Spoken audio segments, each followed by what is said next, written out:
तो हमारे आज इस सेशन का क्या पर्पज़ है, जैसा कि पहले आपको बताया गया है, आज हम पॉलिटी का प्लानर डिस्कस कर रहे हैं।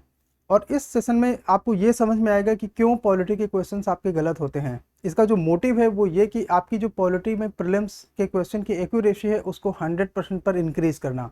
Means 0 question wrong in your prelims examination. Yes, polity और इकोनॉमी कुछ ऐसे सेक्शंस हैं जिसमें आप 100% एक्यूरेसी मेंटेन कर सकते हैं।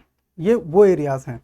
बट वो कैसे होता कैसे है, आप किसी भी इंस्टीट्यूट में पढ़ते हो, किसी भी टीचर से आपने पढ़ा हो, कई टीचर से पढ़ा हो, सारे टीचर से पढ़े हो, सारे नोट्स को क्लब कर लिया हो, डिस्पाइट आप अपनी एक्यूरेसी को 60 to 70% के ऊपर नहीं ले जा पाते। लेट्स से कि अगर पॉलिटी के 15 क्वेश्चन आते हैं यूपीएससी प्रीलिम्स में, आपके 10, कभी 11, कभी 9, कभी 12 यहीं रहते हैं बस। बट माइंडेड की वो जो बाकी के 3 से 4 क्वेश्चन है ना, that they are very important, because उनके 7 to 8 मार्क्स हैं। अगर हम 4 क्वेश्चन राइट करते हैं तो वहाँ पे आपके 8 मार्क्स हैं, और वो 8 मार्क्स डिटरमाइन ये कर सकते हैं कि आप कट ऑफ के दैट साइड और दिस साइड में कहाँ हो, सिलेक्शन साइड और रिजेक्शन साइड, रिकमेंडेशन साइड और फील्ड साइड। तो आप अपना साइड डिसाइड कर सकते हैं based on accuracy maintaining in the polity questions. But वो कैसे होता है, what is this, what is strategic planner exactly. कई बार कई लोगों ने हमसे पूछा है, मैंने सबको ओवरव्यू दिया है और हमेशा ये बोला है कि ये चीज़ हम कभी ना कभी क्लास में डिस्कस कर सकते हैं। हम पॉलिटी का डिस्कशन यहाँ पे नोट्स मेकिंग में कर रहे हैं, हिस्ट्री का हमने जबकि नहीं किया। हिस्ट्री का हमने आपको जनरल प्लान दिए हैं बस। इसकी हेल्प से आप ये समझ पाएंगे कि कैसे आप वो एक्यूरेसी मेंटेन रख सकते हैं, जिससे कि आप सारे प्रिपरेशन के टाइम में ही अपने अपने सारे पॉइंट्स को इस तरह से ऑर्गेनाइज करेंगे। Even when you are reading NCERTs और नोट्स मेकिंग और लक्ष्मीकांत, आपका अप्रोच हमेशा बहुत ही प्रिसाइज और शार्प रहेगा। ठीक है, तो यही हमारे इस सेशन का पर्पज है। आप लोग इसको देखिए और बताइए कि क्या ये वर्क कर रहा है कि नहीं कर रहा आने वाले दिनों में जब आप इसे अप्लाई करेंगे।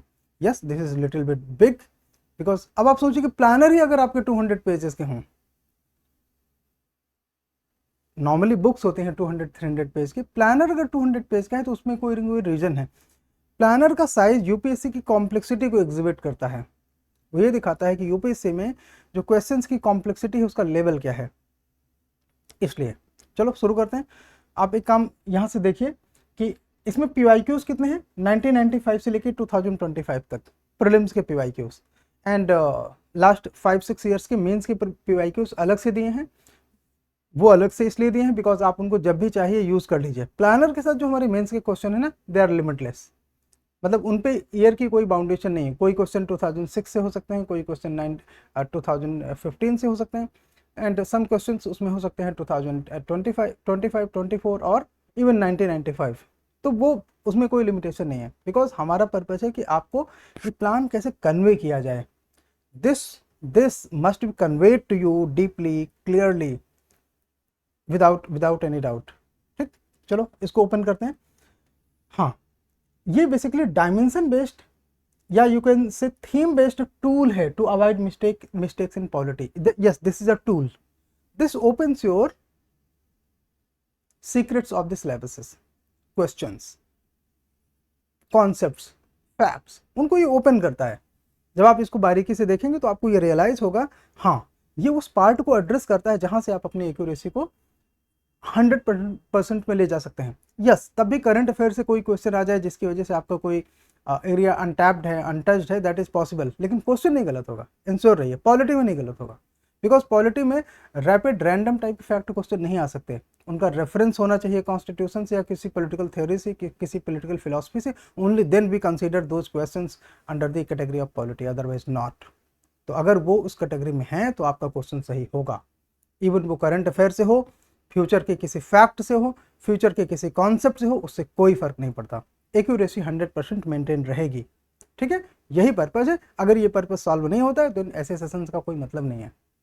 ठीक है, चलिए, तो यहाँ पे आपको उस साइड में सीरियल नंबर दिखाई देते हैं और एक साइड में दिखाई देते हैं कि आप इस प्लानर में कौन कौन से टॉपिक्स हैं, सब टॉपिक्स हैं, डायमेंशंस हैं। लेट्स से कि सबसे पहले हम ओपन करते हैं पॉलिटिकल थ्योरी, उसके पीवाईक्यूज होंगे।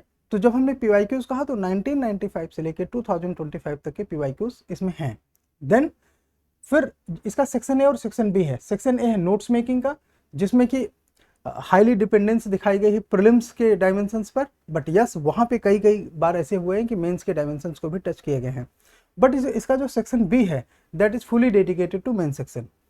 उसी तरह से यहाँ पे हम इंडियन पॉलिटिकल सिस्टम में आएंगे, पहले पीवाईक्यू आएंगे, then notes making, Indian political system and mains के जो पॉलिटिकल सिस्टम है उसके डायमेंशंस को कैचअप करेंगे। देन नोट्स मेकिंग होगा फीचर्स ऑफ इंडियन कॉन्स्टिट्यूशन, जिसमें preambles, schedules, parts and many more things जो कि हिडन्स होते हैं वो सब कुछ है। Why we say many more thing, हम उसे क्लियरली स्टेट क्यों नहीं कर सकते? रीजन बिकॉज उसके क्वेश्चंस ना वो मल्टी डायमेंशनल हैं। लेट्स से कि एक स्टेटमेंट उसका कहीं और से है, दूसरा स्टेटमेंट उसका कहीं और से है, so we have to say that they are miscellaneous category. उसको हमने कहीं ना कहीं रखा है, कोई क्वेश्चन छूटे नहीं है 1995 से 2025 तक, बिकॉज हम डायमेंशंस को जब तक चयन अप नहीं करेंगे और उसको स्किप करेंगे, उसको छोड़ेंगे, तब तक आप समझिए कि हम गैप से लेके चल रहे हैं। और फिर गैप एनालिसिस जब हम करते हैं, खासतौर से उन स्टूडेंट्स का जिनका प्री नहीं क्वालिफाई होता है, तुरंत पता चल जाता है कि इसकी प्रिपरेशन नहीं है, एक दिन में पता चल जाता है गैप एनालिसिस में। तो आप ये काम मत करो, आप अपने साथ गैप से लेके मत चलो, तो भी गैप्स होंगे, तब गैप एनालिसिस में उनको ब्रिज किया जा सकता है। तो गैप्स नहीं लेना है तो पीवाईक्यूज को, सारे प्रीलिम्स के सारे पीवाईक्यूज को आप एड्रेस करो एटलीस्ट 1995 से 2025 तक। Fundamental rights same thing, notes making and mains के dimensions, DPSP and fundamental duties, notes making and एक बात और आप देखेंगे यहाँ पे एक साइड में इसमें पेज नंबर्स हैं। ये पेज नंबर्स आपको क्यों देखने चाहिए? देखो वापस आते हैं, जब हम बात करते हैं फंडामेंटल राइट्स की, तो इसके पीवाईक्यू से पेज नंबर 42 से लेकर पेज नंबर 50 तक, पेज नंबर 50 से टॉपिक चेंज हो जाएगा, यस और नो? यस। फिर हम जब डीपीएसपी की बात करते हैं तो यहाँ पे पेज नंबर 56 से लेकर पेज नंबर 62 तक, यहाँ पे ध्यान से देखिए प्रीलिम्स के क्वेश्चन। इसका क्या मतलब है कि डीपीएसपी और फंडामेंटल ड्यूटीज से ज्यादा क्वेश्चन आए हैं? आंसर है यस। क्या हम इस चीज से अवेयर हैं? तो हमें अवेयर रहना पड़ेगा। उसी तरह से हम जब देखते हैं आगे मिनिस्ट्रीज, सेक्रेटेरिएट्स, तो सेक्रेटेरिएट्स आपने कहाँ पढ़े? बट क्वेश्चन तो वहां से भी आते हैं। लक्ष्मीकांत में सेक्रेटेरिएट्स पहले कवर नहीं होता था, अब वो कवर करते हैं, ठीक है। फिर president, vice president, governors, union state legislatures, और ये सारे एरियाज और उनके ए बी करके हमने उनके नोट्स मेकिंग में कैसे, and everywhere it is mention that कि नोट्स मेकिंग में क्या क्या चीज़ें हम इसमें टच कर रहे हैं, ठीक है। टॉपिक वही रहते हैं, उनके डायमेंशंस को एक्सपेंड करने के लिए ये डॉक्यूमेंट अपने आप में थोड़ा सा बड़ा है। आइए इसको फिनिश करते हैं और समझते हैं कि क्या क्या चीज़ें हम हमारा बेस बनाएंगे। तो जैसे सबसे पहले है पॉलिटिकल थ्योरी, कहाँ से करेंगे? यहाँ से करेंगे। What is this? सबको पता है पॉलिटिकल थ्योरी यानी कि राजनीतिक सिद्धांत हिंदी में, ये क्लास 11th की एनसीईआरटी है और इसमें आपको पॉलिटिकल थ्योरी ढंग से मिलता है। सो इसके लिए यही बेस्ट सोर्स है। किसी भी कंडीशन में कोई भी एनसीईआरटी मिस नहीं करेंगे। डिस्पाइट आपके पास सोर्स लक्ष्मीकांत है, लक्ष्मीकांत को जरूर करेंगे, बट साथ में जो डेफिनेशंस हैं, जो अंडरस्टैंडिंग है, वो एनसीईआरटी से जरूर करेंगे। एनसीईआरटी काफ़ी बारीकी से चीज़ों को ओपन करती है और स्पेशली उन पार्ट्स को एड्रेस करती है जहाँ पर जो स्ट्रेट लैंग्वेज में आप कोई भी डेफिनेशन, कोई भी कॉन्सेप्ट समझते हैं तो क्वेश्चन गलत हो जाता है। आप पढ़िए एनसीईआरटी, इसमें आपको जो कॉन्सेप्ट हेल्प मिलेंगे उतने अच्छे कहीं से नहीं मिलते। ओके, हमारा है पॉलिटिकल थ्योरी पहला पार्ट है। तो जैसे हम यहाँ से देखते हैं तो ये क्वेश्चन हमको दिखाई देना शुरू कर चुके हैं 2023, और फिर न्यूमेरस क्वेश्चन हैं, चलते जाएंगे 22, 20, 19। ये सब क्यों हमने आपको दिया? इसलिए दिया बिकॉज आपको अपने आप से डायमेंशंस पे रिसर्च करनी ही है, आपकी अपनी अंडरस्टैंडिंग बननी ही चाहिए, हमने चाहे जितना रेडीमेड वर्क किया हो। Because when two minds involve for one task it is absolutely better. जब आपका माइंड इसमें हमारे माइंड्स के साथ ऐड होगा, वाई से हमारे माइंड्स, बिकॉज यस मेरे पीछे भी कुछ लोग हैं, तो वो जाके कहीं ना कहीं आपके लिए ज़्यादा पर्सनलाइज्ड होगा, और वो ज़्यादा पर्सनलाइज्ड होगा तो उसमें आप उसको ज़्यादा अच्छे से सॉल्व कर सकते हो, ठीक है। इस तरह से यहाँ पे क्वेश्चंस दिए रहेंगे। एंड हाँ, अब आया नोट्स मेकिंग का सेक्शन। तो ये मैं आपको वाइट बैकग्राउंड में फाइल दे दूंगा, क्योंकि ये प्रेजेंटेशन फाइल है इसलिए ब्लैक बैकग्राउंड में है, ठीक है। आप उसका PDF या प्रिंट आउट निकला सकते हैं। चाहे आप पीडीएफ से पढ़ें चाहे उसका प्रिंट आउट निकलाएं, आपकी चॉइस है। आई विल एडवाइस कि उसका प्रिंट आउट निकालो और पेंसिल से उसमें अपना होमवर्क करो, होमवर्क जरूर करो। सो इसमें अब आप ध्यान से देखिए, ये क्या कहता है, derived from PYQs and NCERTs like political theories class 11th 12th plus PYQs के जो ट्रेंड्स हैं उन सबको ध्यान दिया जाता है। लेट्स से कि फंडामेंटल पॉलिटिकल कॉन्सेप्ट हमारे पॉलिटिकल थियरीज में कौन कौन से हैं, स्टेट, नेशन, नेशनलिज्म। इसके अंतर्गत कहाँ से क्वेश्चन आए हैं, तो state versus government versus nation versus society, इस पर क्वेश्चन 2017 में नेशन स्टेट का एस्पेक्ट पूछा जा चुका है। आपको क्या क्या करना है, जो यहाँ पे लिखा है वो सब कुछ कवर करना है।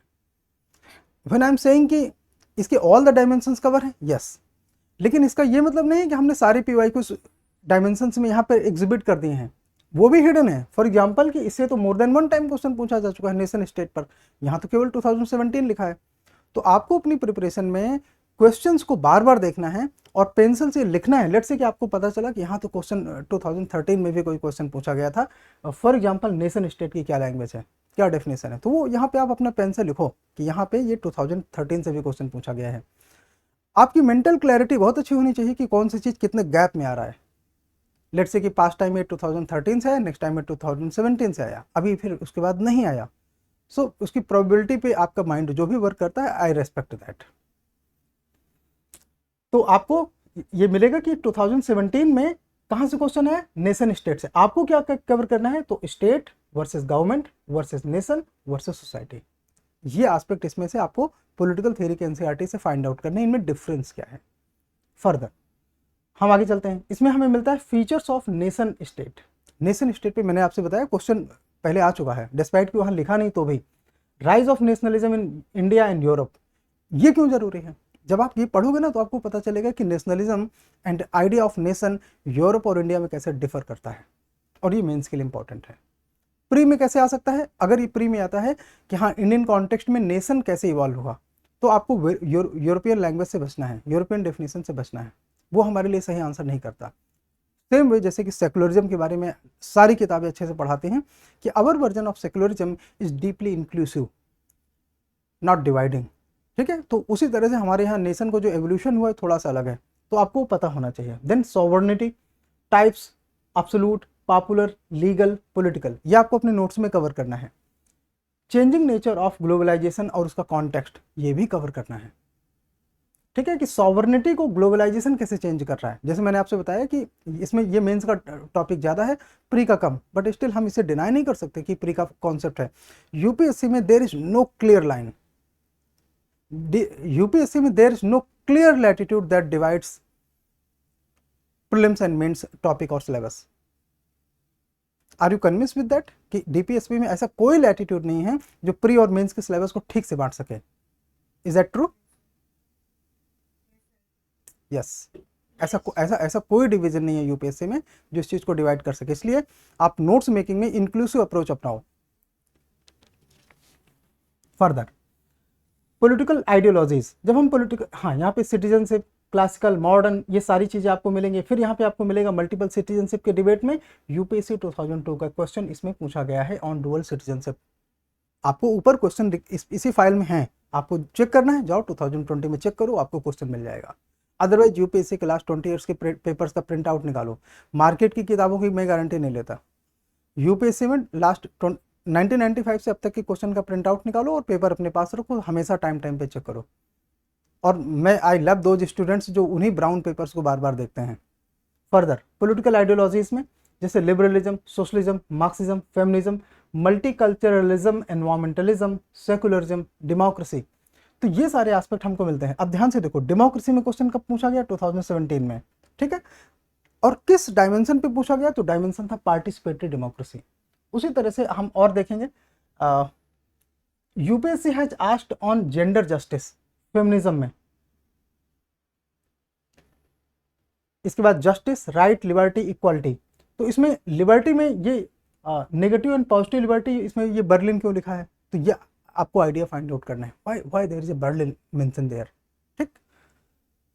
इसके बाद राइट्स में natural, moral, legal, fundamental, UPSC 2021 में ह्यूमन राइट्स पर क्वेश्चन पूछा गया है। तो आपको ये सारे एस्पेक्ट पता होंगे तभी आप चीज़ों को डिफ्रेंशिएट कर सकते हो। Further, thinkers. अब थिंकर में आपको क्या नहीं करना यहाँ पे लिखा है, basic idea, not depth like PSI और ऑप्शनल।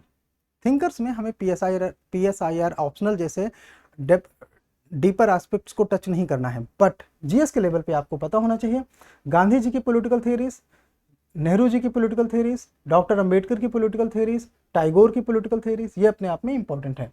यूपीएससी 1919 और 2020 में इस एरिया को टच करते हुए गांधी और अंबेडकर पे क्वेश्चन पूछा जा चुका है। Indian political values, ethical, theoretical dimensions, तो अगेन इसमें आप देखेंगे कि 2017 में राइट्स एंड ड्यूटीज में क्वेश्चन पूछा जा चुका है, बट आपको ये सारे कवर करने हैं। ठीक है, डायमेंशंस आइडेंटिफिकेशन का यही मतलब होता है कि जहां पे क्वेश्चन पूछा गया है उस चीज को हम टूल बनाकर उस साइज की सारी स्क्रू ओपन करते हैं, उस चीज को हम टूल बनाकर और उस साइज के सारे स्क्रू ओपन करते हैं। बिकॉज जैसे हमको मिल गया कि राइट्स वर्सेस ड्यूटीज पे क्वेश्चन पूछा जा चुका है, तो नेक्स्ट टाइम अगर लिबर्टी एंड फ्रीडम पे क्वेश्चन पूछा जाए तो आपको पता होना चाहिए, यहाँ पे आप लिबर्टी कवर करोगे, ये प्रियम्बल की वैल्यूज हैं। फर्दर, डायमेंशंस, पीवाईक्यू बेस्ड 2000 से लेके 2025 के डायमेंशंस को अब हम थोड़ा ओपन करने वाले हैं। How political theory enters prelims. Political theory prelims में कैसे एंटर करती है, देखिए, conceptual definition, nation state versus state 2017, liberty, rights, democracy, इनके रिलेटेड आपको एमसीक्यूज फिर सॉल्व करने चाहिए। थिंकर बेस्ड रेयर हैं बट पॉसिबल हैं, किसमें, Rawls, Rousseau and Marx. Marx पे क्वेश्चन पूछे जा चुके हैं 2011 एंड 2006 में, मार्क्स पे 2011 एंड 2006 में क्वेश्चन पूछे जा चुके हैं। क्या मेरे बोलने से आप देखेंगे, आप अपने आप से देखेंगे, अभी नहीं, बाद में अपने से देख लीजिए। अदरवाइज इफ अगर आप कहेंगे मैं आपको अभी ऊपर जाके दिखा दूंगा, बिकॉज इसमें ईयर मेंशन है, इसलिए ईयर मुझे पता है, इसलिए वो हम आसानी से, और क्वेश्चन में हमारे ईयर मेंशन, इसलिए हम देख सकते हैं। वन से ओके, गो बैक।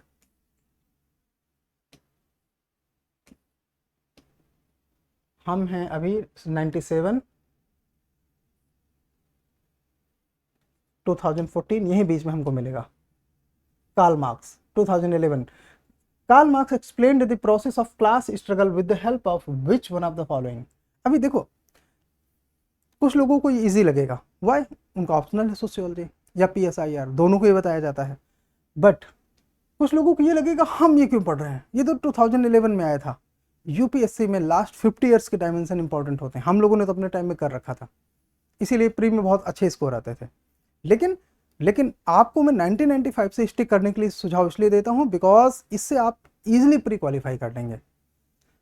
अब आप देख लीजिए, क्वेश्चन आया ना, और एक स्टेप पीछे जाइए, हमने आपसे कहा 2006 में क्वेश्चन आया, सो 2006 है यहाँ पे, ये 2006, who among the following wrote the communist manifesto along with the Karl Marx. तो इनकी थ्योरीज थोड़ी थोड़ी हमें पता होनी चाहिए, बिकॉज वो एनसीईआरटी में दी हैं, पॉलिटिकल थ्योरी के एनसीईआरटी में आपको सारी चीज़ें मिल जाती हैं, इसलिए। So coming to the main task, हाँ, हम यहाँ थे। अब देखो, यहाँ पे कुछ एडिशनल टिप्स आपको प्री में मिल जाते हैं। एनालिटिकल एमसीक्यूज आपको कैसे डील, कहाँ पे मिलेंगे, तो match the ideology with the feature, कि जैसे किसी आइडियोलॉजी को उसके फीचर से कैसे रिलेट करना है, कौन सी आइडियोलॉजी किस थिंकर की है, कौन सी आइडियोलॉजी में क्या एस्पेक्ट आता है, वो आपको यहाँ पे टच करना चाहिए, वही आपका मेन एनालिटिकल टूल होगा। आइडेंटिफाई वेदर ए statement reflects positive liberty, social justice और नॉट, दीज थिंग्स। ये मैं आपको क्यों बता रहा हूँ, आप चेक करो क्वेश्चन 2019 में, यस 2019 में जो क्वेश्चन पूछा गया था अबाउट लिबर्टी, आप चेक करो, ये आपको तुरंत पता चल जाएगा। ठीक, फर्दर, सो कुछ एडिशनल टिप्स आपको मिलेंगे। Focus on concept clarity, NCERT class 11th, political theory class 12th, class 11th की पॉलिटिकल थ्योरी है, एंड क्लास 12th में है politics in India since independence. ये दो आपको एनसीईआरटी यहाँ पे हेल्प करेंगी कॉन्सेप्ट बिल्डिंग में, प्लस बाकी चीज़ें हमने जो कर दी हैं वो यहाँ पे लिखा है। अब हम इसके चलते हैं नेक्स्ट पार्ट में। नेक्स्ट पार्ट में हमें मिलेगा this is mains tips for political theory. अब पॉलिटिकल थ्योरी का जो मेंस वाला हमारा मेन आइडिया है वो क्या है, आइए देखते हैं। So first understand and use the core concept. आपको पहले कोर कॉन्सेप्ट अच्छे से पता होने चाहिए, जैसे लिबर्टी क्या है, स्टेट क्या मतलब होता है, नेशन स्टेट क्या हो, कंट्री एंड स्टेट कैसे डिफर करते हैं, आपको पता होना चाहिए। सेकुलरिज्म एंड इसके वेरियस टाइप्स क्या हैं, नेशन का टाइप यूरोप और इंडिया में किस तरह से अलग है, आपको ये चीज़ें पता होना चाहिए। देन आपको अगर ये कॉन्सेप्ट पता है तो don't just apply, don't just define, apply. इसमें आपको कॉन्सेप्ट अप्लाई करने हैं। हाउ, जैसे इक्वलिटी है तो लिंक करो उसको अफर्मेटिव एक्शन इन इंडिया से, ये है उसका एप्लीकेशन। ये तुम्हें मेंस में, तुम्हारे मेंस में जो आंसर राइटिंग है उसको चेंज कर देगा अगर आपने ये समझ लिया तो। नेक्स्ट, जैसे इसमें एग्जांपल है लिबर्टी। अब जैसे बर्लिन से निगेटिव वर्सेस पॉजिटिव लिबर्टी आपको पता है, तो उसकी डेफिनेशन बस से काम नहीं चलेगा। इंट्रोडक्शन में आप डेफिनेशन लिख सकते हो, बट जब मेंस में आप आओगे मेन पार्ट में, तो आप एक्सप्लेन करो how freedom of speech versus reasonable restrictions in India works, ये दोनों कैसे वर्क करते हैं। बिकॉज ये टॉपिक आपको पता है, इसलिए हमने इस तरह के एग्जाम्पल लिए हैं। और ये चीज़ें यहीं पे एंड अप नहीं हो जाती। हमने आपसे कहा ये वो टूल हैं जिसकी हेल्प से आप बाकी अदर स्क्रू ओपन कर सकते हैं। दैट मीन्स कि आप बाकी सारे टॉपिक्स को ये एनालाइज कर सकते हैं कि इसमें कैसे मेंस का क्वेश्चन आएंगे और आप कैसे इसको आंसर कर सकते हैं। नेक्स्ट, जैसे जस्टिस है तो जस्टिस डिस्ट्रीब्यूटिव होता है, तो उसके एग्जाम्पल है रिजर्वेशन, इकोनॉमिक जस्टिस, तो आप उसको लिंक करके आंसर करोगे। Second, use of thinker to enrich your answer. अभी सिर्फ और सिर्फ कोई एक, अगर आपको मान लीजिए कि थिंकर पता है, आप उससे रिलेटेड क्वेश्चन में जब आप उस थिंकर को यूज करते हो तो आपको जो मार्क्स मिलते हैं आपको पता नहीं चलता है कि आपको उसमें मार्क्स ज़्यादा क्यों मिले, और उससे अच्छे आपके हिसाब से दूसरे आंसर होते हैं उसमें मार्क्स उतने नहीं मिलते। रीजन, बिकॉज आपने थिंकर को यूटिलाइज किया है, आपको वही एक थिंकर पता है। देयरफॉर आपको यहाँ पे कम से कम 4 to 5 थिंकर्स अच्छे से पता होना चाहिए जिनके नाम ऊपर लिखे हुए हैं। आप उनको अच्छे से कमांड करोगे, फिर उनको यूज करोगे, तो आपको कहीं ना कहीं ज़्यादा बेहतर मार्क्स मिलेंगे। लेट्स से आप अंबेडकर को कोट करते हो, a way of life not just governance, democracy के बारे में डॉक्टर साहब के आइडियाज थे। गांधी जी कहते हैं डिसेंट्रलाइजेशन में पंचायती राज को, जो उनकी थॉट्स हैं गांधी जी के डिसेंट्रलाइजेशन में पंचायती राज से रिलेटेड, वो आपको वहाँ पे लिखना चाहिए। जब भी डेमोक्रेटिक डिसेंट्रलाइजेशन या पार्टिसिपेटरी रूरल गवर्नेंस या अर्बन सेमी अर्बन गवर्नेंस की बात आती है, आप गांधी जी को कोट करो। रॉल्स के आइडिया आप एक्सप्रेस करोगे इंडियन रिजर्वेशन डिबेट में, कहाँ पर, सोशल जस्टिस में। व्हील ऑफ इग्नोरेंस आप यहाँ भी यूज कर सकते हो कि रॉल कहता है, व्हील ऑफ इग्नोरेंस में रॉल कहता है ना कि जब आप कोई पॉलिसी इंप्लीमेंट करो तो वहां पर आइडेंटिटी आपकी पर्सनल मैटर नहीं करनी चाहिए। तो उस चीज को आप यहाँ पे रिजर्वेशन पॉलिसीज में क्यों यूज करना, बिकॉज आपको पता है कि हमारे देश में जितनी पॉलिसी मेकर्स हैं most of them comes from higher elites और सो कॉल्ड हायर कास्ट और सो कॉल्ड हायर स्ट्रेटा, वो वहां से आते हैं। और वो पॉलिसी फॉर्मुलेशन किसके लिए कर रहे हैं, for the vast poor Indians, so called lower caste, women. Women का रिप्रेजेंटेशन आपको पता है सेक्रेटेरिएट में कितना है, कभी चेक कीजिएगा, पता चल जाएगा कि अगर हमारे यहाँ 90 सेक्रेटरीज हैं डिफरेंट मिनिस्ट्रीज में, तो कितने वुमेन हैं, 10 तो नहीं मिलेंगे, ये पक्का है। तो ऐसी कंडीशन में वो वुमेन से रिलेटेड पॉलिसी कैसे बनाएंगे, तो वहां पे जॉन रॉल काम आएगा कि आपका जेंडर मैटर नहीं करना चाहिए जब आप पॉलिसी फॉर्मुलेशन कर रहे हो, तो because gender is your identity.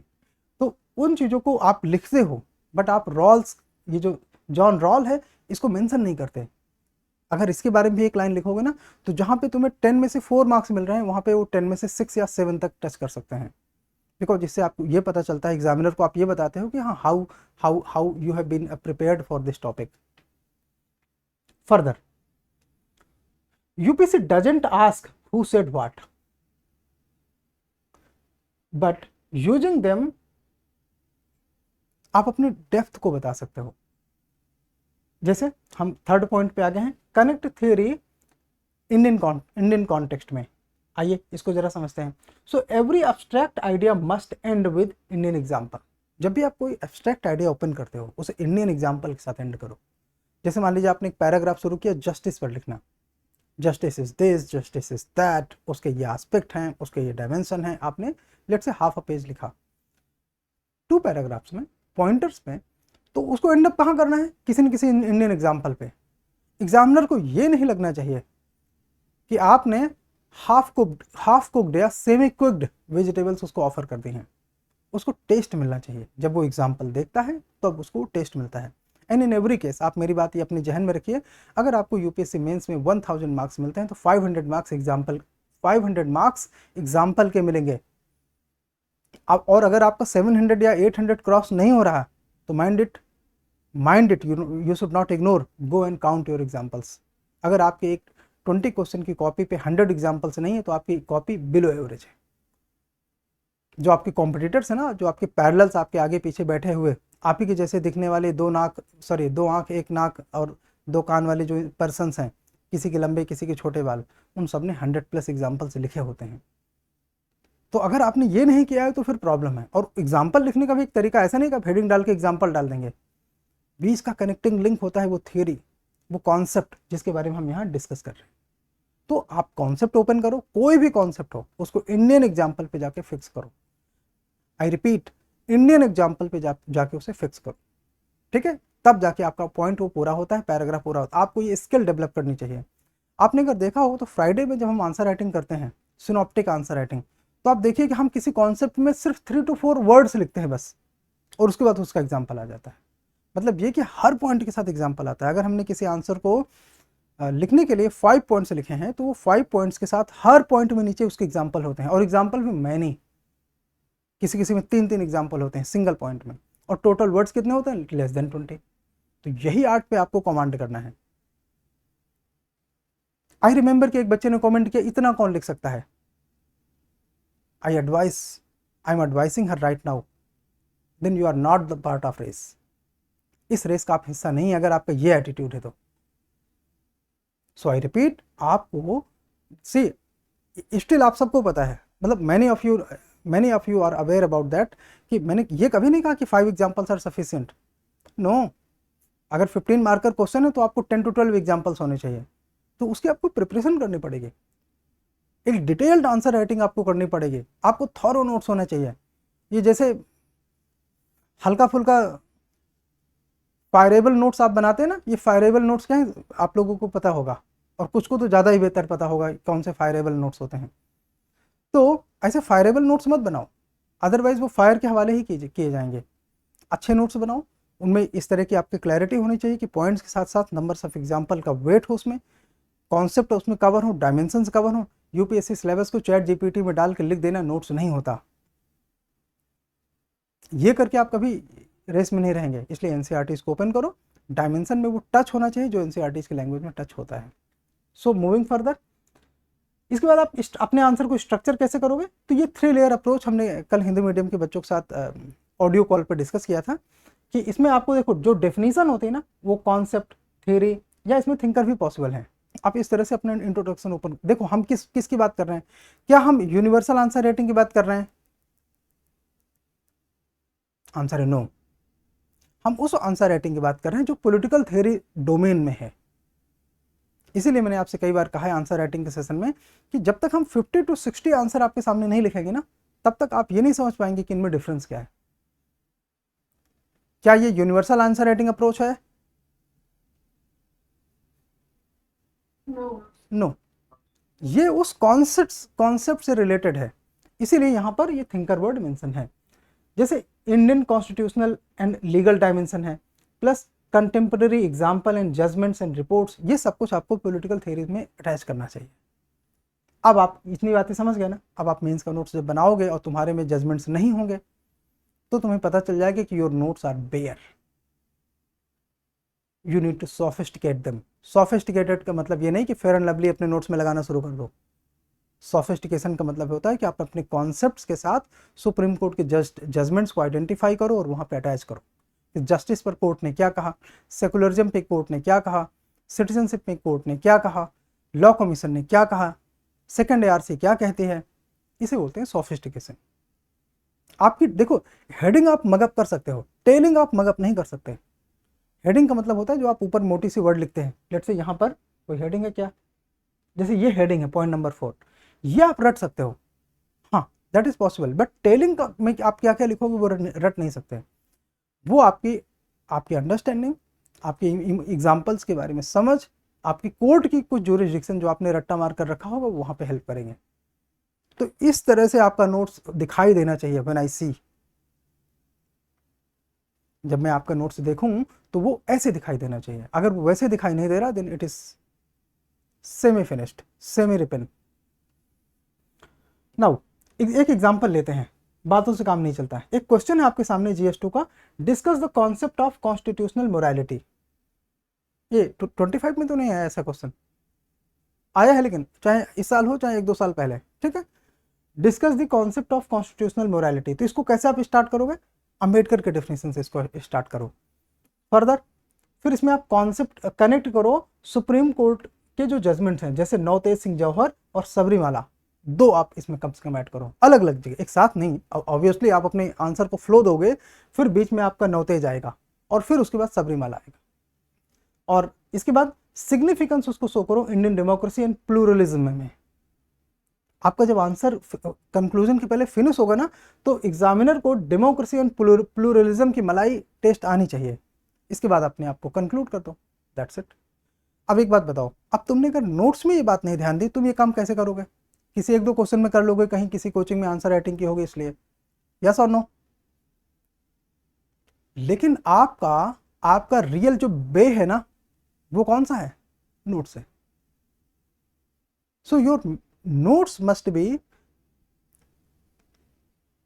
A real bay, तब जाके आप उसको अच्छे से हर क्वेश्चन में प्रैक्टिस कर सकते हो। फिर आपको आंसर राइटिंग में टाइम नहीं लगेगा, आप विद इन 7 मिनट में वो आंसर लिखोगे जो ऑल इंडिया बेस्ट होगा। देखो हमारी रेस ऑल इंडिया बेस्ट की है, उससे कम में बात नहीं चलेगी, इसीलिए हमने बात को 90% या 95 में फिनिश नहीं किया। हमने बोला आपको 100% एक्यूरेसी मेंटेन करनी पड़ेगी।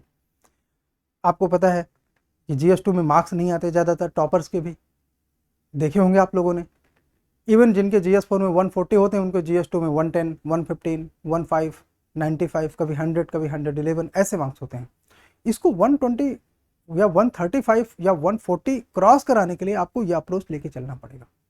अदरवाइज आप कुछ क्वेश्चन अच्छे लिखते हैं, उनके अच्छे मार्क्स आपको मिलते हैं, बाकी क्वेश्चन आप एवरेज लिखते हैं, you receive average marks. So that is basically your planning, कि आपने कहाँ पे किस तरह से प्लान किया है, इसलिए ये सेशन हमने आपके लिए रेडी किया है। नाउ इससे पॉलिटिकल थ्योरी से पहले आते थे, अब नहीं आ रहे हैं, पिछले कुछ सालों से नहीं आ रहे हैं, लेकिन पहले ऐसे आते थे, अब नहीं आ रहे हैं, तो भी पॉलिटिकल थ्योरी का यूज है ऐसे में। जो एसेज आपको 2025 में दिखाई दे रहे हैं, उनमें पॉलिटिकल थ्योरी का यूज है। अगर आप ये नहीं समझते तो आप ऐसे के वर्कशॉप में हमसे क्वेश्चन पूछना, अभी नहीं। चलिए अब PYQ एनालिसिस यहाँ पे आप करिए GS2 में। जैसे फिलोसॉफिकल और पॉलिटिकल क्वेश्चन कुछ हम एग्जाम्पल देखते हैं। Constitutional morality is rooted in the constitution itself and founded on its essential facets explain 2021 में क्वेश्चन था ऐसा। Judicial legislation is antithetical to separation of power 2020 में क्वेश्चन आया, एंड 2016 में क्वेश्चन आया the preamble embodies the basic philosophy and fundamental values. तो ऐसे question हैं। अब हमने जो ऊपर अप्रोच डिस्कस किया, आप उनको अप्लाई करके देख लेना, you have written the wonderful answer, आपको ऐसा रियलाइज होगा वो अप्रोच, ठीक है। एक बात फिर आप समझिए, ये यूनिवर्सल आंसर राइटिंग नहीं है।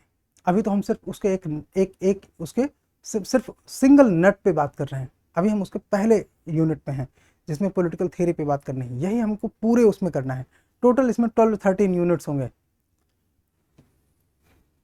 क्विक राइटिंग टिप्स, अब मेंस में कैसे आप जल्दी से आंसर लिख सकते हैं, कम टाइम में कैसे आंसर लिख सकते हैं, तो उसका तरीका है use keywords, justice, liberty, equality, fraternity, sovereignty, rule of law, social contract, participatory democracy, इस तरह के शब्दों का यूज करो। ये अपने आप में डेफिनेशन लिए हुए चल रहे हैं, ये जो वर्ड्स हैं ये अपने आप में ये आपको एक एग्जांपल देखना है। अगेन यू शुड चेक, जो हमने फ्राइडे सैटरडे आंसर राइटिंग की है ना कुछ थोड़ी बहुत एंशिएंट में, वहाँ पे आप चेक करो, हमने ऐसे कीवर्ड्स यूज किए हैं। दूसरा, ऐसे सुप्रीम कोर्ट को जजमेंट हैं कॉन्स्टिट्यूशनल आर्टिकल के रेफरेंस में, तो उनको आप लिखो, वो प्रैक्टिकली उसका रिफ्लेक्शन है। Keep answer balanced, don't idealise. हाँ, ये तो हमारे बहुत सारे आंसर राइटिंग के मेंटोर्स बताते हैं, आइडियलाइज नहीं करना।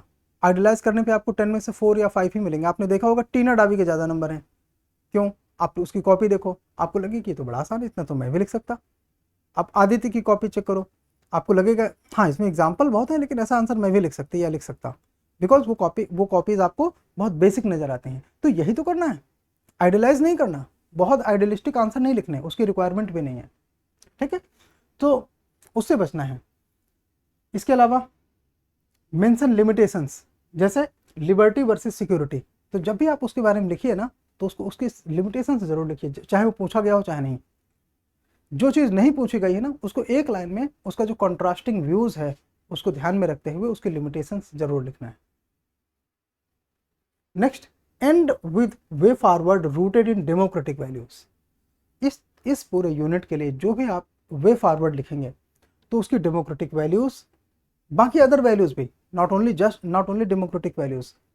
देखो, जैसे आप जस्टिस पर, सॉवर्निटी पर, रिपब्लिकन आइडियाज पर, अगर आप इन वैल्यूज पर अपने कंक्लूजन को और वे फॉरवर्ड को सिंक करते हो, वरना इसे सिंक करते हो उसका मतलब यह है कि आपका आंसर फ्लो में जाके वहां गिरना चाहिए। ऐसा नहीं कि जबरदस्ती आपने एक डेमोक्रेसी की लाइन डाल दी है। वो पैटर्न आपको, देखो हर छोटी चीज मैटर करती है। अगर आप हाफ मार्क्स के लिए स्ट्रगल नहीं कर रहे हो तो आपके दूसरों से 200 नंबर कमाएंगे, बिकॉज जो लोग हाफ मार्क्स के लिए स्ट्रगल करते हैं उन्हीं के 200 नंबर प्लस होते हैं, सेम स्टडी मटेरियल पढ़कर, सेम आंसर राइटिंग करके। ये हमने अपने स्टूडेंट्स में भी देखा है कि जो लोग हाफ मार्क्स के लिए या क्वार्टर मार्क्स के लिए स्ट्रगल करते हैं ना, बाय डिफॉल्ट उनके नंबर ज़्यादा आते हैं, बिकॉज उनके दिमाग में वो नुआंस डेवलप हो जाता है कि हाँ इसको कितना कसना है और कहाँ पे छोड़ देना है, ठीक है। सो ये कुछ हमारे इस सेक्शन के लिए आइडियाज़ हैं, वेरी वेरी ब्यूटीफुल। अगला हम बात करने वाले हैं political system in India. So again उसके क्वेश्चन है 2025 में, ये आपको हैवी वेटेड क्वेश्चंस मिले हैं, इनको आपने देखा होगा। देन 2021 में क्वेश्चन है। आइए सीधे चलते हैं, ये क्वेश्चन तो आप देखिएगा इस पीडीएफ में। हाँ, हम आ गए हैं notes making Indian political system में। फिर अब यहाँ पे आपको क्या तैयार करना है, कॉन्स्टिट्यूशन के बेसिस, हिस्टोरिकल बैकग्राउंड, ये उसमें से मेन बैकग्राउंड है जिन पे यूपीएससी ने पहले क्वेश्चन पूछे हैं। 1909, 1919, 1935, 1947 एंड कॉन्स्टिट्यूएंट असेंबली, इन पर यूपीएससी ने पहले क्वेश्चन पूछे हैं, तो आप इनकी अच्छे से तैयारी करके रखो।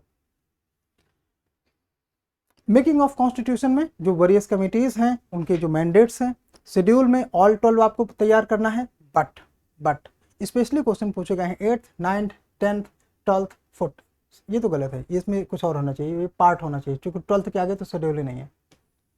ये 14 को इग्नोर करो। PYQ angle, which part borrowed from where, 2012 में क्वेश्चन आया। 9th शेड्यूल पे जुडिशियल रिव्यू लागू हो सकता है कि नहीं, 2019 पे क्वेश्चन इस पे पूछा गया।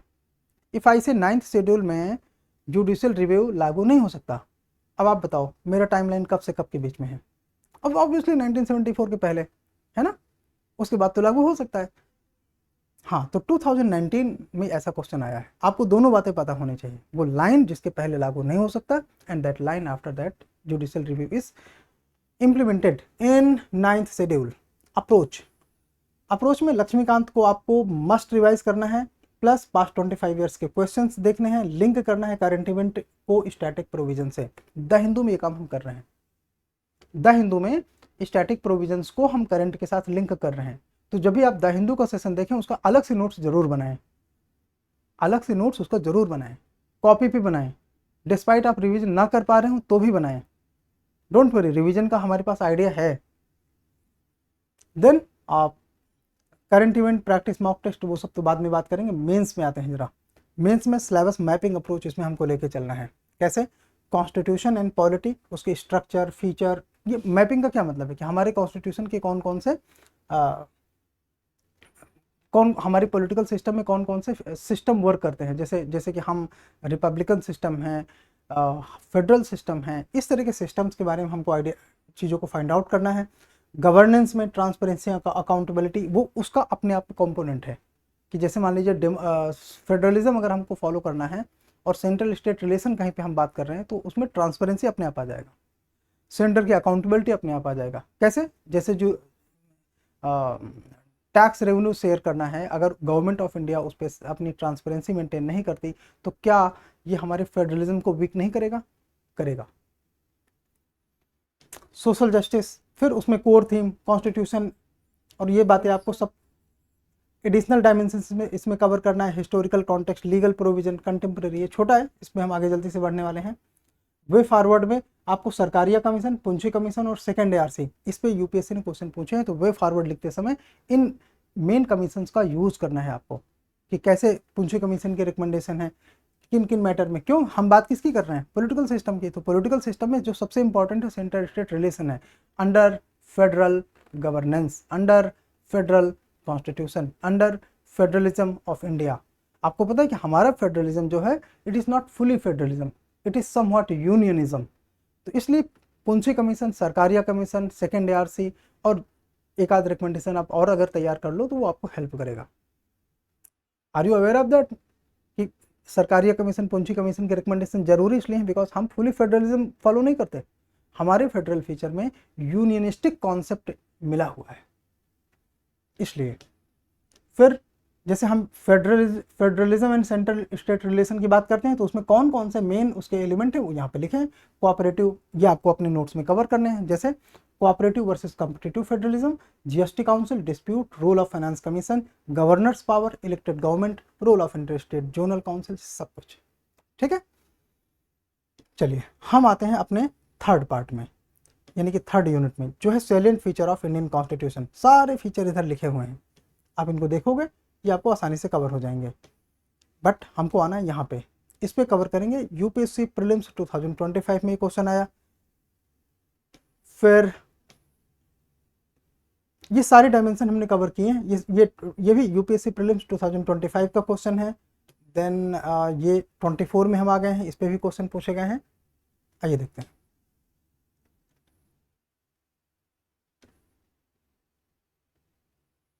इस पे काफ़ी क्वेश्चन है। देखो अभी हम 2017 तक ही पहुंचे हैं। इस यूनिट में क्वेश्चन ज़्यादा हैं। इसी से आपको पता चलता है कि कितना वेट कहाँ पे देना है, कितना समय कहाँ पे लगाना है तैयारी में, ठीक है। बिकॉज जहाँ से ज़्यादा क्वेश्चन है वहाँ पे आपको ज़्यादा ध्यान देना चाहिए।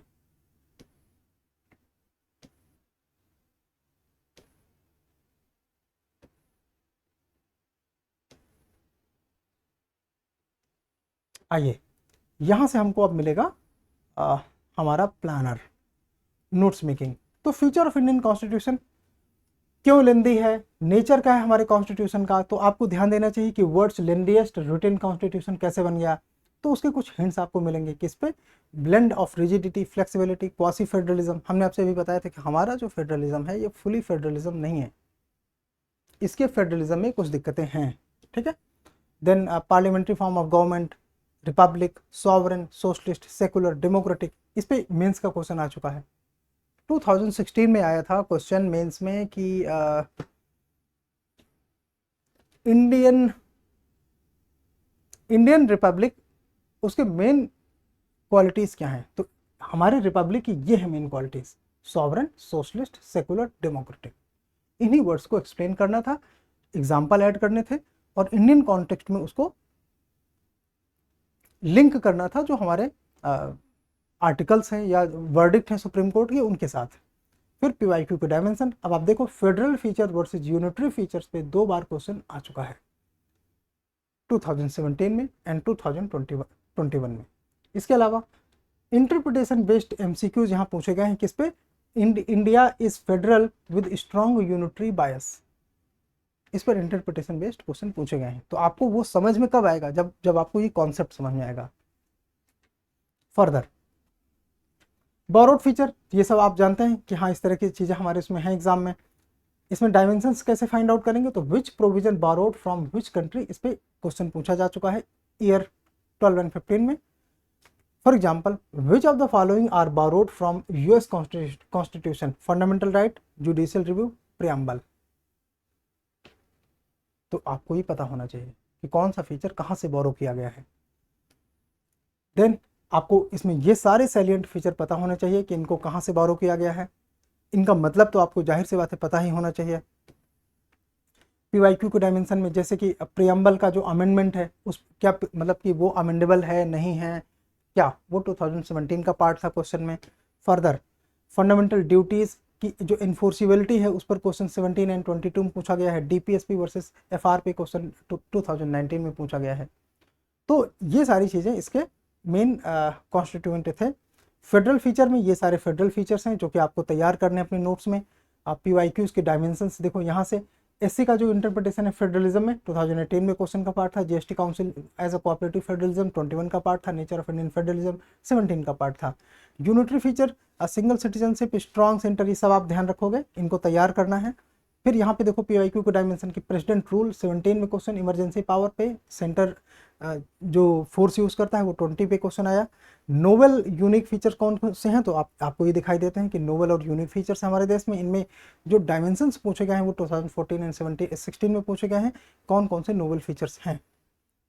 आपको डायमेंशन पढ़ना आया कि नहीं, जरा एक बार मुझे कंफर्म करो। डायमेंशन रीड करना आ रहा है कि नहीं, आ रहा है ना। क्वेश्चन देखेंगे तो भी आपको पता चलेगा। फर्दर फंडामेंटल ड्यूटीज से रिलेटेड जो करेक्ट स्टेटमेंट्स आपसे पूछे गए 17 एंड 22 में। ब्लेंड ऑफ वेरियस आइडियोलॉजीज जैसे federalism, unitarism and rigidity, flexibility, parliamentary sovereignty and judicial supremacy, blend of socialism, secularism and liberal democracy. तो ये कॉन्सेप्ट ब्लेंडेड है हमारे हमारे कॉन्स्टिट्यूशन में। हमारे जो कॉन्स्टिट्यूशन के मेन फीचर्स हैं, इसमें हम ये नहीं कह सकते कि we are fully federal state and not unionistic. No, that's not the correct statement. दोनों बातें हैं। इसीलिए आपने देखा होगा ना कि केसी वेयर ने क्या कहा था इंडियन कॉन्स्टिट्यूशन को। Anyone remembering? केसी वेयर ने इंडियन कॉन्स्टिट्यूशन के बारे में क्या स्टेटमेंट पास किया? India is a quasi federalism. Yes और नो? यस। एंड ग्रेनवेल ऑस्टिन का स्टेटमेंट भी पता होगा। ये सब एग्जाम के लिए काफी रेलिवेंट है, याद रखना। तो ये जो ब्लेंडिंग है हमारे सिस्टम है ना, कि हमारे यहाँ जुडिशियल सुपरमेसी और पार्लियामेंट्री सॉवर्निटी के बीच में ब्लेंड है। ना तो हमारे यहाँ पार्लियामेंट पूरी तरह सॉवरेन है, ना तो हमारे यहाँ जुडिशियल सुपरमेसी है। ये बात क्लियर। हाँ, जुडिशियल रिव्यू जुडिशरी को पार्लियामेंट से थोड़ा ऊपर क्रिएट कर देती है, लेकिन बेसिक स्ट्रक्चर के बियॉन्ड पार्लियामेंट ऊपर है। यस और नो? जो स्टेटमेंट मैंने कहा आप उसे सोच सकते हैं कि समझ सकते हैं कि नहीं, कि बेसिक स्ट्रक्चर के बियॉन्ड पार्लियामेंट ज्यादा पावरफुल है और बेसिक स्ट्रक्चर के डोमेन में जुडिशियल सुपरमेसी है। Otherwise neither parliament is fully sovereign, not judiciary is supreme, constitution is supreme. ठीक है। सो ये बातें आपको यहाँ ध्यान रखनी है। PYQ के डायमेंशंस। अच्छा, एक काम करते हैं, ये यहाँ पे देखिए कोऑपरेटिव क्वेश्चन, ये कॉम्पिटिटिव क्वेश्चन में कौन से आए हैं, कंपैरेटिव क्वेश्चन कौन से आए हैं, तो SC versus supreme court versus high court के रिट पावर्स पे 2018 में क्वेश्चन आए। अब देखो आप, हमने ऊपर क्या लिखा है हेडिंग, कंपैरेटिव। यहाँ पे देखो, ये हम इन चीजों पे क्या कर रहे हैं, ब्लेंडिंग चेक कर रहे हैं ना। तो ये अपने आप में फेडरलिज्म और यूनियनिज्म के बीच में कंपैरिजन कर रहा है। तो वही कंपैरिजन टूल को हमने यहाँ पे यूज किया क्वेश्चन में, कि सुप्रीम कोर्ट और हाई कोर्ट की रिट पावर्स पे 2018 में क्वेश्चन आया, and India as a union of state और फेडरेशन पे 2021 में क्वेश्चन आया। ये अपने आप में वही ब्लेंडिंग ऑफ द कॉन्सेप्ट है या कंपैरेटिव एनालिसिस इनका। तो ऐसे क्वेश्चन यूपीएससी हमसे बार बार पूछ रही है, तो हमको वैसे क्वेश्चन के लिए तैयारी रखनी है। नाउ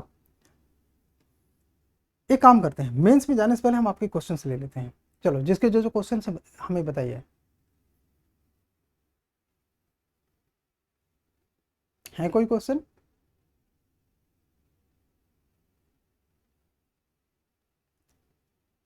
चलो आगे बढ़ते हैं। मेंस टिप्स में आप देखो फीचर्स ऑफ कॉन्स्टिट्यूशन कैसे वर्क करता है। तो NA पालकी वाले ने जैसे कहा कि identity card of the constitution है। फिर तो हमको ये ध्यान रखना है कि प्रियम्बल को या इसको, हाँ, प्रियम्बल को आइडेंटिटी कार्ड NA पालकी वाले ने क्यों कहा, तो ये हमको तैयार करना पड़ेगा, तभी हम उसका कोट यूज कर सकते हैं। अदरवाइज हम एक उसको बेयर कोट यूज करेंगे तो हमें बहुत ज्यादा उसका स्कोर नहीं मिलने वाला।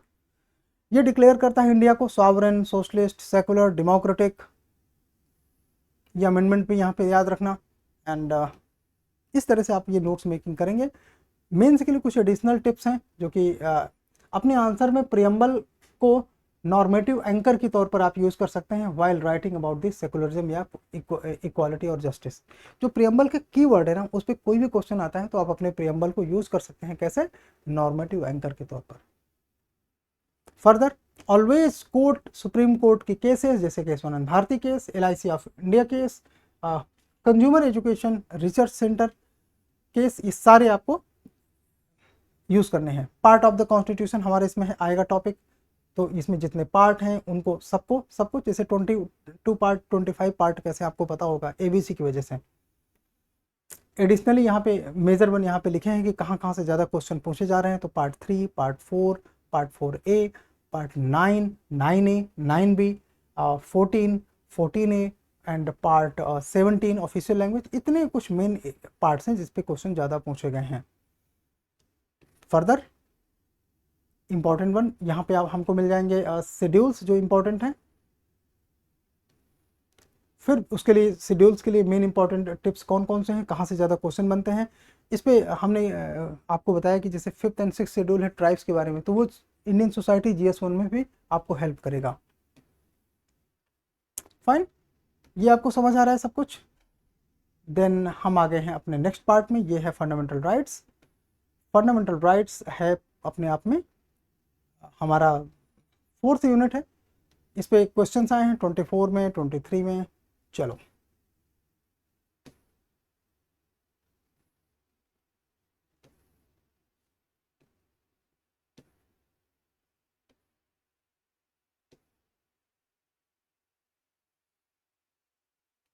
हाँ, नोट्स मेकिंग में हम क्या करेंगे, देखो इसका स्कोप एंड नेचर पे फोकस करेंगे। आर्टिकल 12 की डेफिनेशन, उस पर क्या नुआंस है, स्टेट की डेफिनेशन, स्टेट में क्या क्या चीज़ें आती हैं, उसका एग्जाम्पल के तौर पर आप खुद को प्रिपेयर रखोगे।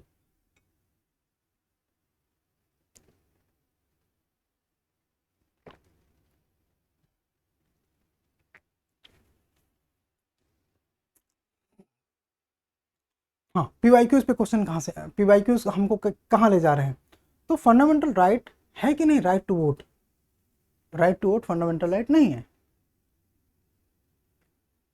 2017 में आया था। मल्टीपल ईयर्स में क्वेश्चन आ चुका है कि fundamental rights available against arbitrary state action और नॉट, तो ये कई बार पूछा जा चुका है। एंड आप ये सारे कॉन्सेप्ट अपने से तैयार करोगे, जहाँ पे देखो रीजनेबल रिस्ट्रिक्शन ऑन आर्टिकल 19, किन किन पैरामीटर पर रीजनेबल रिस्ट्रिक्शन है, तो वो आपको अच्छे से पता होना चाहिए। नॉट जस्ट वर्ड, यहाँ पे केवल सॉवर्निटी या पब्लिक ऑर्डर या मोरालिटी, सिर्फ ये वर्ड नहीं पता होना चाहिए। क्यों, क्या है पब्लिक ऑर्डर, क्या पब्लिक ऑर्डर है जो कॉम्प्रोमाइज़ हो रहा है, जिसके लिए हमें हमको रिस्ट्रिक्ट किया जा रहा है अपनी फंडामेंटल राइट को प्रैक्टिस करने में, आपको उसकी अंडरस्टैंडिंग होनी चाहिए। Preventive detention, freedom of religion, इन सब पे रीजनेबल रिस्ट्रिक्शन का जो अपने आप में स्कोप है वो आप ज़रूर बताओगे और उसे एक्सप्लेन करोगे। जैसे प्रिवेंटिव डिटेंशन का जो मैक्सिमम पीरियड है ना रीजनेबल रिस्ट्रिक्शन, वहाँ पे मैक्सिमम रिस्ट्रिक्शन पीरियड कितना है, डिटेंशन पीरियड, उसमें है रीजनेबल। अब आप देख ना पाए अलग बात है, 2017 में उसी पे क्वेश्चन है। कुछ स्पेसिफिक प्रोविजन अलग अलग क्लासेस के लिए है, तो उनको आप नोट करो, उनको यूज़ करो।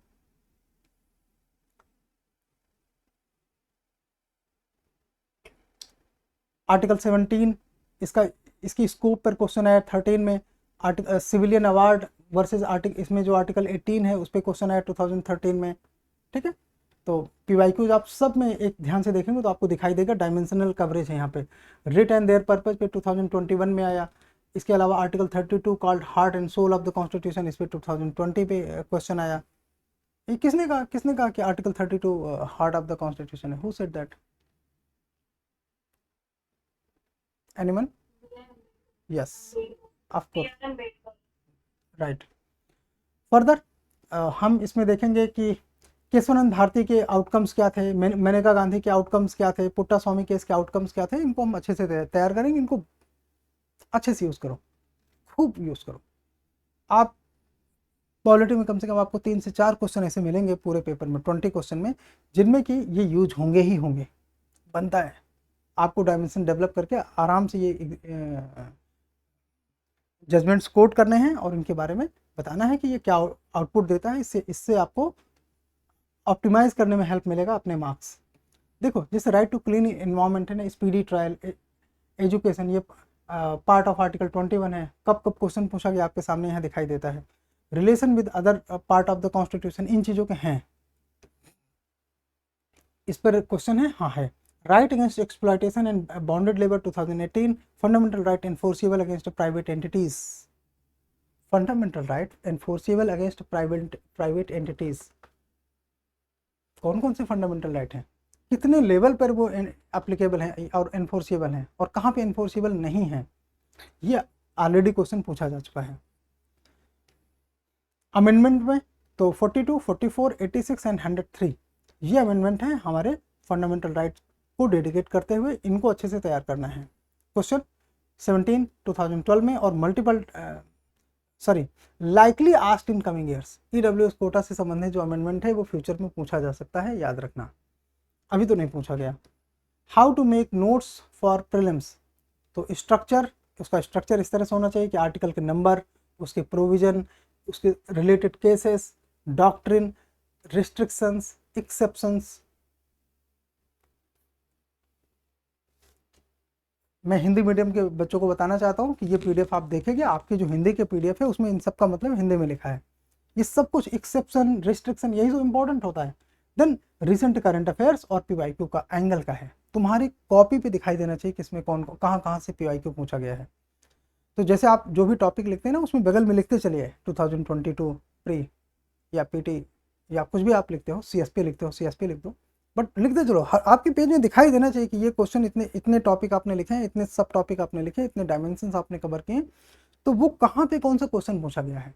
जब आप क्वेश्चन ईयर लिख देते हो ना कि इस ईयर में क्वेश्चन पूछा गया है, तो वो आपका टेंशन अपने आप 4 टाइम्स बढ़ा देता है, बढ़ाता है कि नहीं। अगर कहीं पे ये लिखा हो कि इस ईयर में पूछा गया, तो अगर एक बार आप लिखोगे तो वो हमेशा के लिए आपको अटेंटिव रखेगा पढ़ते समय, इसलिए आप इन चीज़ों को यूज़ करो अच्छे से। चलेंगे आगे। Quick tip for prelims, UPSC frames trap question on this. इन चीज़ों पे यूपीएससी ट्रैप करने की कोशिश करता है, जैसे विच of the following is a fundamental right. अब सिंपली जो चीज़ें पॉपुलर हैं वही लिखे हैं, लेकिन होता क्या है कि कुछ चीज़ें डीपीएसपी में होती हैं, जैसे equal pay for equal work, ये क्या फंडामेंटल राइट है? राइट है, राइट है, फंडामेंटल राइट नहीं है। इस तरह से वो आपको फंसाता है, इस तरह से वो आपको फंसाता है। एक चीज़ बताइए,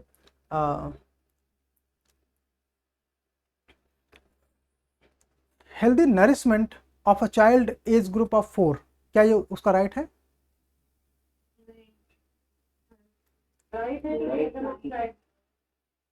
राइट है, राइट है, फंडामेंटल राइट नहीं। ओके। और education class at the age of 8 या 10, ये फंडामेंटल राइट है। इस तरह की चीज़ें यूपीएससी फंसाता आया है पहले। जैसे दूसरा, which writ is applicable in X situation. अभी क्वेश्चन आए हैं इस पर, लास्ट 5 ईयर्स में कम से कम 2 बार आए हैं क्वेश्चन, कि किसी सिचुएशन आपको दे देगा, वो बताएगा इनमें कौन सी रिट अप्लीकेबल है, मैच करने के लिए 2 बार क्वेश्चन आ चुका है।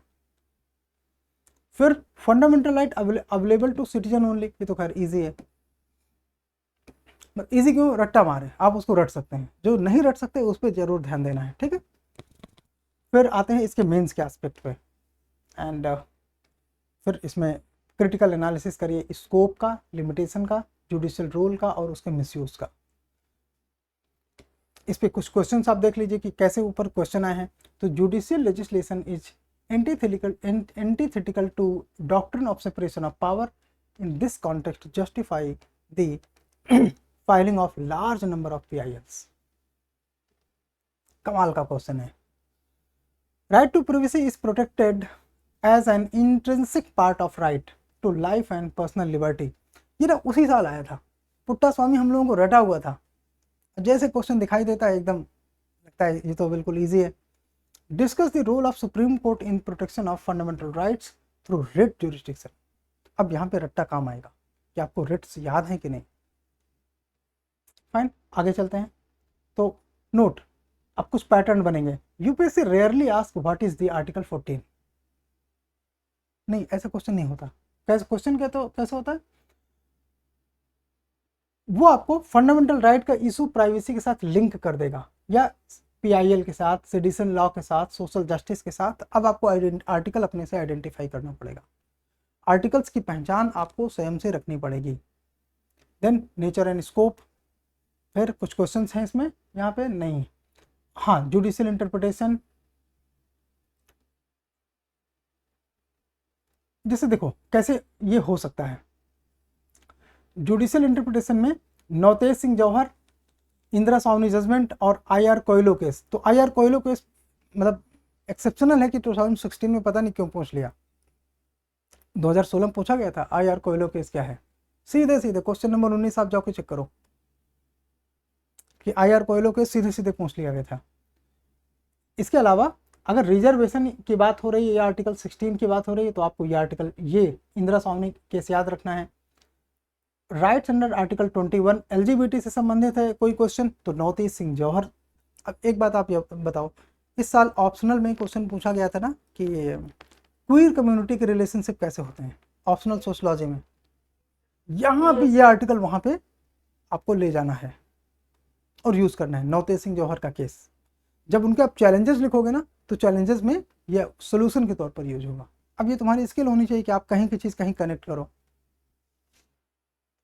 एंड ये सारी चीज़ें हमने जो मेंशन करके दी हैं ये आपको आपके नोट्स में होनी चाहिए। एक और बात, आपको क्वेश्चन होना चाहिए यहाँ पे ये कि हम ये देख के नोट्स बनाएं कि लक्ष्मीकांत देख के नोट्स बनाएं। बनता है ना क्वेश्चन कि हम क्वेश्चन ये देख के बनाएं या लक्ष्मीकांत देख के बनाएं। देखो आइडिया क्या है कि आप किसी एक चीज़ को देख के फॉलो करोगे तो वो अपने आप में सही आइडिया नहीं है। अगर आप ये देख के क्वेश्चन बनाओगे there will be huge chance कि आपका नोट्स 90% एक्यूरेट रहेगा, 90%। लेकिन एक बात बताओ, क्या आप पीवाईक्यूज के डायमेंशंस के बाहर क्वेश्चन नहीं बन सकते? There is possibility.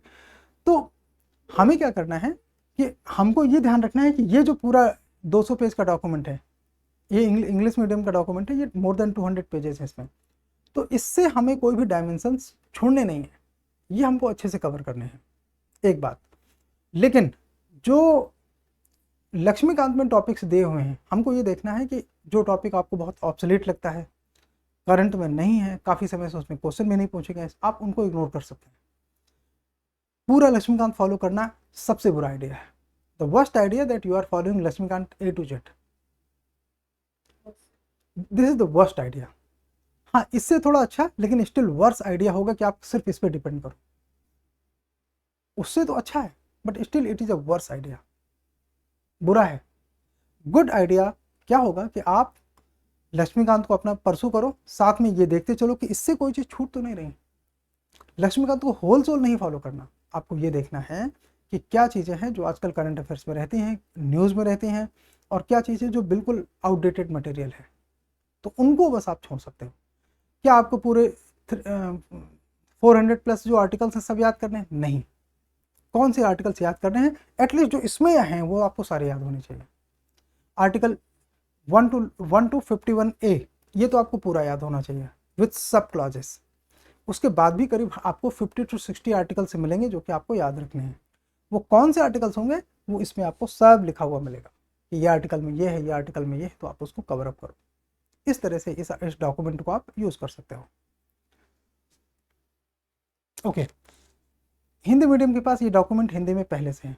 अगर आपका कोई केस है तो आप मुझे चैप्टर या टॉपिक बताओ तो हम अब वहाँ पे देखेंगे। अदरवाइज आपको ये आइडिया अब तक पता चल गया होगा कि हम इसे इम्प्लीमेंट कैसे करेंगे। यस और नो? और बताने की ज़रूरत है क्या? नहीं, अब आप समझ गए कि ये यूज़ कैसे करना है। हाँ डिपेंड करता है कि आपकी राइटिंग स्किल कैसे है। सर ये पीडीएफ हिंदी में प्रोवाइड हो गया। पीडीएफ हिंदी में, इसका पीडीएफ हिंदी में कल जा चुका है, लेकिन फिर भी आपको इंग्लिश में भी देखना है, सिर्फ हिंदी में नहीं देखना।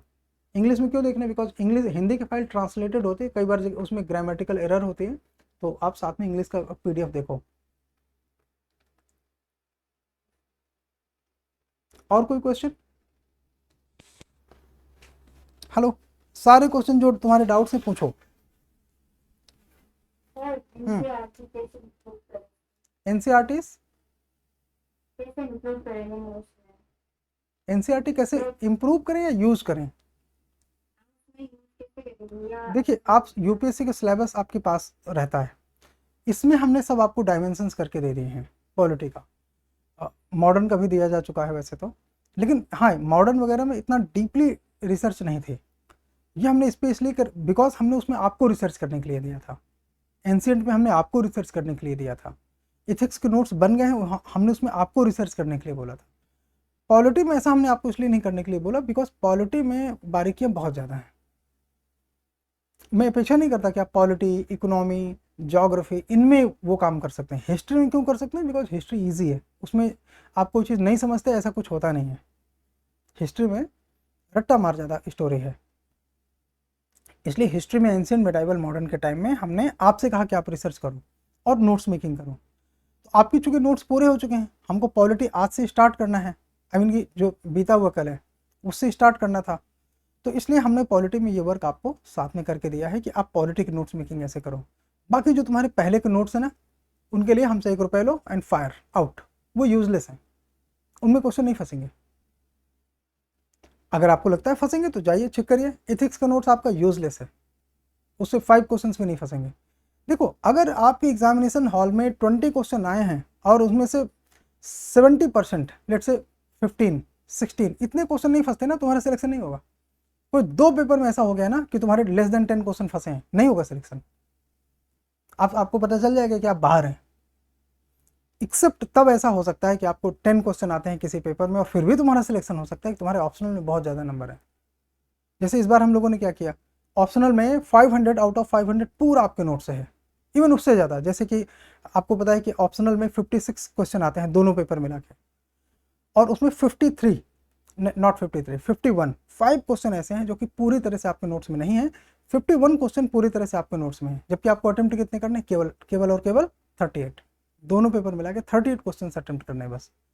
तो वो 500 आउट ऑफ 500, बट ऐसा हमेशा नहीं होता। That's why I do not promise that, और मैं कोई हाइपोथेटिकल सिचुएशन नहीं बनाता। लेकिन ऐसे टाइम में हो सकता है कि तुम्हारे ऑप्शनल में 330, 320 या 345, 350 तक मार्क्स आपको मिल जाएं। तब हो सकता है कि आपको जीएस में किसी पेपर में 10 क्वेश्चन के आंसर आते हैं फिर भी तुम्हारा सिलेक्शन हो गया। अदरवाइज मैं आपसे इंश्योर करता हूं कि अगर आपको 8 to 10 क्वेश्चन आते हैं किसी पेपर में, तुम्हें पता चल जाएगा कि लग रहा है ये साल तुम्हारे हाथ से निकल गया।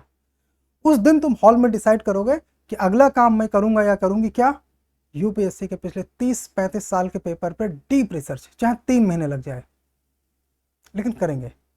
You will never regret having PYQ research.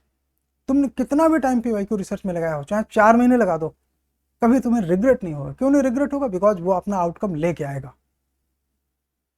जिसने पीवाईक्यू में रिसर्च नहीं की, तुम 1 साल तैयारी कर लो, 2 साल कर लो, 3 साल कर लो। आपको पता है हमारे हिंदी मीडियम में 5-5 साल तैयारी किए हुए बच्चे हैं जो अपनी धुन में रहते हैं। कोई एक रास्ता पकड़ लिया, उसमें खींचे चले गए। ये सुई धागा स्टाइल की पढ़ाई नहीं है, इसमें हर समय आपको नीडल ही होना पड़ता है, धागे के यहाँ कोई काम नहीं है। नीडल का मतलब हर समय आपको चुभना होता है, चुभो। और डायमेंशन भी तुम्हारी स्ट्रॉन्ग कमांड होनी चाहिए, मतलब ये कि जितने डायमेंशन इसमें लिखे हैं ना उस पर हम बात कर सकें इतना। ये नहीं कि हम तो सोच के तो लिख लेते हैं, बता नहीं पाते, अजी तुमको आता नहीं है और कोई बात नहीं, तुम सोच भी नहीं लेते, तुम्हारा भ्रम है, तुम सोच लेते हो। ये सब दिमाग से निकाल दो। हेलो एवरीवन, पॉइंट क्लियर है ना? कि जितनी चीज़ें इसमें लिखी हैं, जैसे मान लीजिए कि इसमें लिखा है कि ईडब्ल्यूएस कोटा आर्टिकल 15-16 में क्या है, कोई मुझे अभी बता सकता है?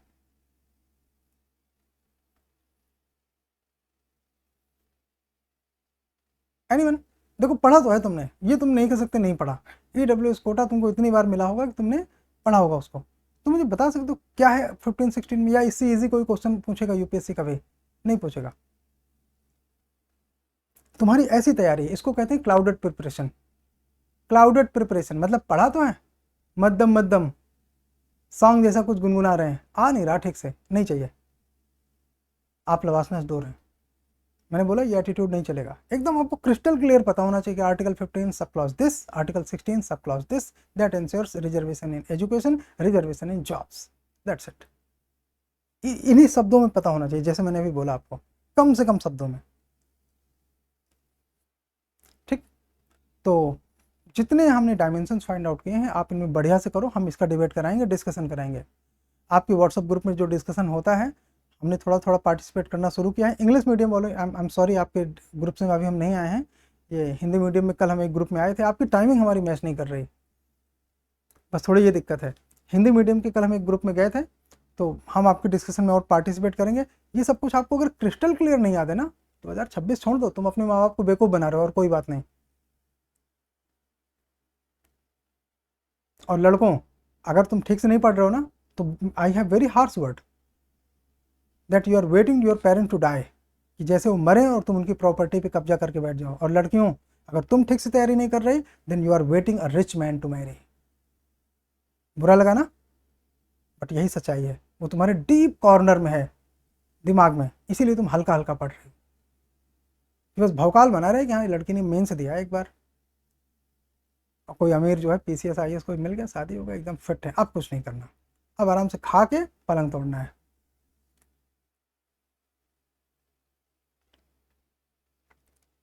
इसलिए अच्छे से पढ़ो, नहीं तुम्हें हमारे जैसे कोई ना कोई टीचर कहीं ना कहीं मिल ही जाएंगे जो सही बोलेंगे, तुम्हें खराब लगेगा। अगर तुम्हें चीज़ें याद नहीं ठीक से, तुम्हारे नोट्स में नहीं तो तुम्हें याद नहीं होगा, ये भी समझ लो। तुम लक्ष्मीकांत किताब इस पूरे जीवन में याद नहीं कर सकते, अपना नोट्स याद कर सकते हो।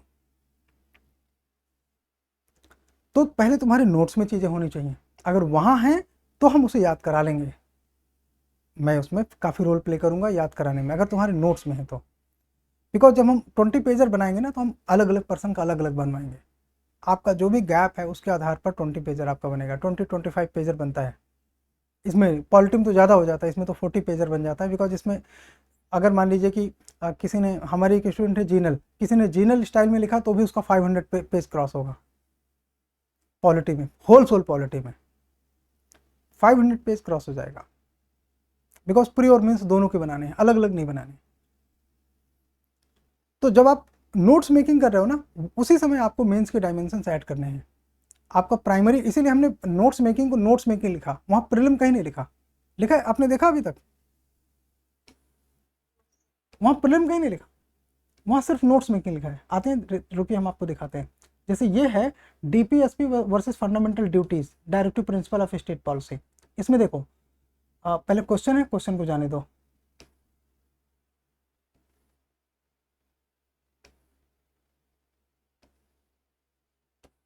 तुम यहीं रहो।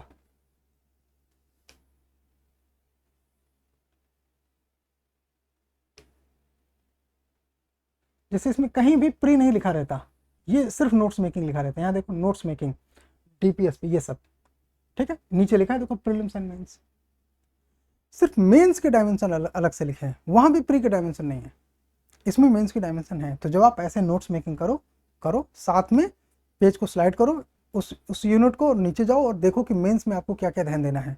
तो जब तुम्हारा प्री का बन रहा है ना, साथ साथ मेंस का बनता है। इसीलिए मैंने बोला कि इसका मैं आपको वाइट बैकग्राउंड में डॉक्यूमेंट दे दूंगा, मैं अभी दे देता हूँ, इसको आप ले लीजिए। एंड फिर आप इसको फॉलो करो।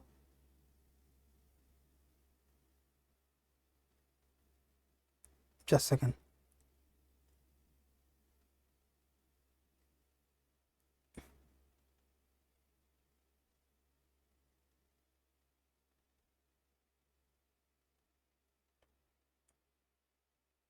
Okay, gone. तो इसको आप फॉलो करो, और ये वाइट बैकग्राउंड में आपके पास आ गया डॉक्यूमेंट, ठीक है। इसको आप फॉलो करो, इसके आधार पर नोट्स बनाओ। ये देखो कि चीज़ें छूटनी नहीं चाहिए। अगर आपने पॉलिटी एक बार अच्छे से नहीं तैयार की ना, आप अगले साल आएंगे फिर तैयारी करने। इसलिए ऐसा मत करो, एक साल खराब करके वही काम क्या करना है ना। आप अभी से करो, अभी आपके पास 7-8 महीने का टाइम है। 45 डेज़ का हमने टारगेट दिया है। अगर तुमने हिस्ट्री 45 डेज़ में कर लिया है तो तुम पॉलिटी भी कर लोगे। इसलिए एग्रेसिव होकर अपना काम करेंगे, नोट्स मेकिंग करेंगे, अच्छे से सारे डायमेंशन कवर करके रखेंगे, डिस्कशन कंटिन्यू रखेंगे। आपको इतनी चीज़ें, जितने डायमेंशन यहाँ पे लिखे हैं लास्ट 30 ईयर्स, पिछले 30 सालों को जो डायमेंशन यहाँ पे लिखे हैं प्री और मेंस की, उतनी चीज़ें एकदम गले में नहीं, जवान पे रहनी चाहिए। एकदम कोई बोले तुरंत एकदम क्रिस्टल क्लियर पता होना चाहिए। उसका और तरीका क्या है, कैसे ज़्यादा याद करेंगे, वो सब डिस्कशन में हम डिस्कस करेंगे, तो ज़्यादा अच्छा आपको पता चलेगा। एंड सो और कोई डाउट है, कोई क्वेरी है, कोई क्वेश्चन है? Otherwise we need to finish this session. Sure? इसमें सारे पूरे करीब 200 पेजेस हैं, सारी चीज़ें हैं A to Z। आप इनको देखिए, करिए, and we are ending this session. आपकी कोई भी डाउट्स हैं? हाँ बोलो बेटा। कोई भी डाउट है, कोई क्वेश्चन है कुछ भी, तो आने वाले दिनों में हम जैसे अपने क्लासेस करेंगे ना, तो हम उन क्लासेस में भी बातचीत कर सकते हैं, बशर्ते आप अपने डॉक्यूमेंट्स को देखिए। मैंने आपसे बोला ये वाइट बैकग्राउंड जो मैंने आपको भेजा है उसका आप प्रिंट आउट ले लो। पेंसिल से जो भी चीज़ ज़रूरत हो उनको लिखते जाना। पेन से भी लिखोगे तो कोई दिक्कत नहीं है, लेकिन क्या होता है ना कि गलतियाँ आपको रिमूव करने का विकल्प नहीं रहता फिर। सो पेन से चाहे जैसे भी आप अपने आइडियाज़ लिखते चलो कि आप ये कर रहे हो, ये कर रहे हो, एक एक यूनिट करो। पूरे डॉक्यूमेंट को एक साथ फॉलो करने का कोई ऑब्जेक्टिव नहीं है। मेंस के क्वेश्चन सबसे नीचे लास्ट के 30 पेजेस में करीब करीब दिए हैं, आप उनको देख लेना। 20-30 पेजेस में लास्ट में मेंस के क्वेश्चन दिए हैं। डायमेंशंस वहाँ भी आप देखते रहना, ठीक है? Okay okay fine, thank you. Thank you, sir, for the suggestion. Yes, sir.